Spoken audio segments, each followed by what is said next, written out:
அஸ்ஸலாமு அலைக்கும் மக்களே! எல்லாரும் எப்படி இருக்கீங்க? இங்க பார்த்தீங்களா, என் வீட்டோட நிலைமைய ஒரு 1/4 மணி நேரத்துக்கு முன்னாடி தான் வீடு ஃபுல்லா கிளீன் பண்ணி வச்சேன்.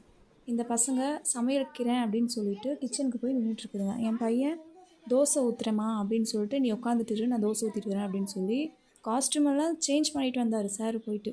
கடைசியில உப்பு சப்பு இல்லாத ஒரு தோசை போட்டு வச்சிருக்காரு. "உப்பு போட்டியாப்பான்னா?" "இல்லம்மா" அப்படின்னு சொல்லி திரும்பி பார்க்குறான்.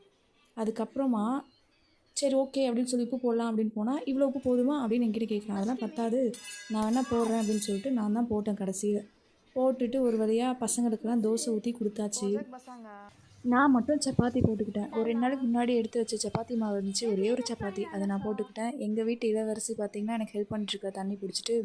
ஸோ பசங்கள்லாம் சாப்பிட்டுட்டு இப்போது தூங்குறதுக்கு ரெடி ஆகிட்டாங்க. ஸோ நீங்கள் எல்லாம் என்ன சாப்பிட்டீங்கன்னு சொல்லி கமெண்ட்டில் சொல்லுங்கள். மறக்காமல் சப்ஸ்கிரைப் பண்ணி சப்போர்ட் பண்ணுங்கள். இதுக்கப்புறம் இன்ஷா அல்லாஹ் ரெகுலராக வீடியோஸ் போட ட்ரை பண்ணேன். பாய். அஸ்ஸலாமு அலைக்கும்.